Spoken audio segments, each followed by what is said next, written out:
A general store, greetings in the marketplace, games in the street.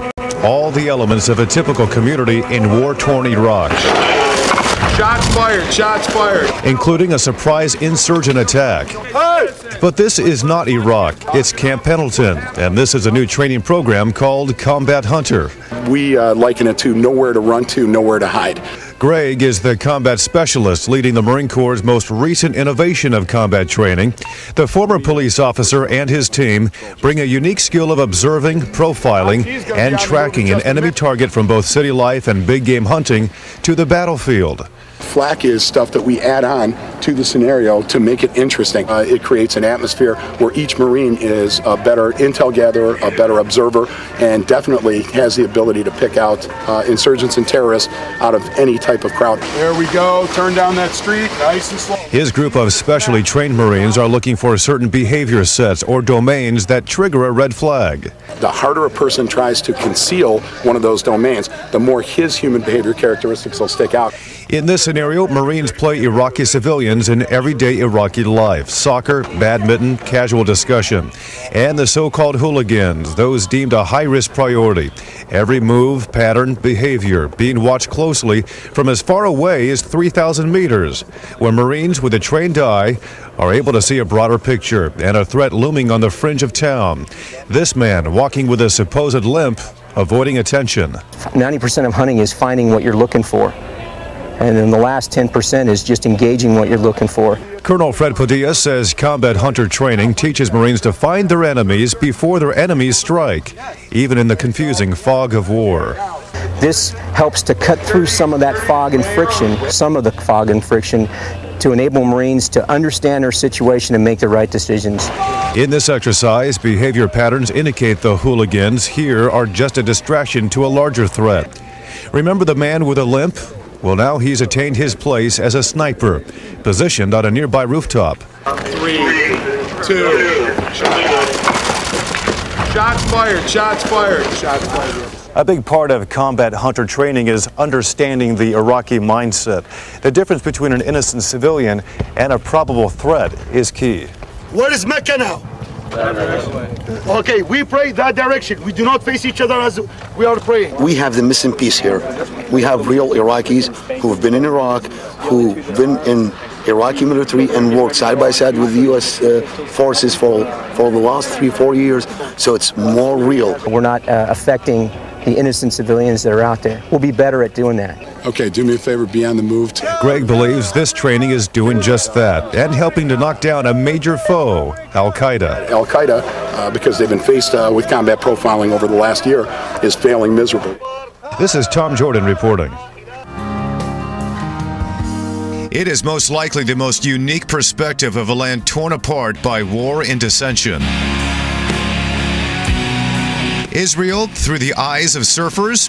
Yep, that's the subject of a brand new documentary called Promised Land. There happens to be a really good reef break. It's waves and war. As surprising as it may seem for many around the world, surfers have been riding the waves in this tiny nation off the Mediterranean coast for decades. 91-year-old Dorian Paskowitz was, by all accounts, the first to tackle the Israeli surf. 1956, 57. There were 7 surfers that I had taught to surf. The new documentary, Promised Land, produced by the San Diego-based production company Walking on Water Films, has had several screenings thus far with solid reviews. It cuts deep, looking at the various divisions in this land scarred by decades of suffering, missile attacks, bombings, and the political fights over its holy capital. I've always loved Israel. I've always loved the Jewish people. The story focuses on 2 men, one a Christian, Todd Moorhead, a surfer from Southern California. Surfing, it's a bridge over socioeconomic barriers, religion, language. Doesn't matter. Status, it doesn't matter because we're all surfers. The other, a Jewish surfboard shaper named Hani from Israel. Peace is going to happen, but we need that everybody surf first. As I spoke with Moorhead, Paskowitz, and the film's producer, Brian Jennings, on a California beach, they all revealed their determination to make this film raw and honest, and to shed light on why surfers seem to be able to bring more peace to Israel, at least to their surfing community, than politicians, bombs, and mortars. You're not a Jewish surfer, an Arab surfer, an American surfer. You're just a surfer, you know, and you're enjoying the ocean. It's something most people don't think about when they think of the country of Israel, that there are actually surfers there surfing on the Mediterranean Sea.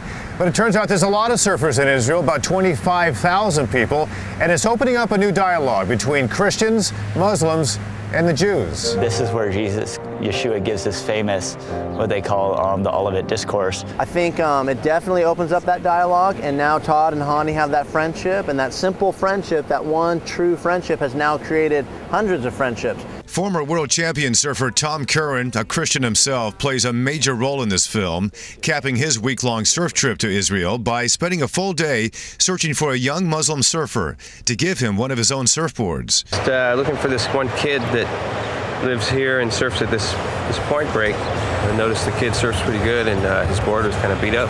In the end, the film doesn't solve all the problems, but it seems to highlight one small solution to at least help open the dialogue between friends, enemies, men of different faiths, to seek some realm of peace. I don't think surfing will bring peace to the Middle East, but there's a good chance to spend quality time with people that you don't share the same culture.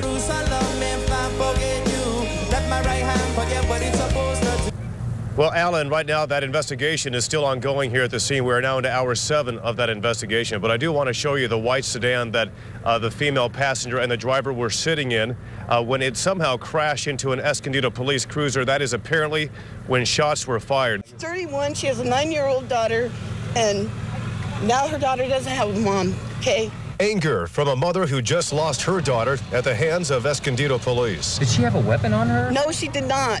Why did this happen? I don't know. If I knew, then I don't want to go anymore, okay? 11:30 Thursday morning when shots rang out.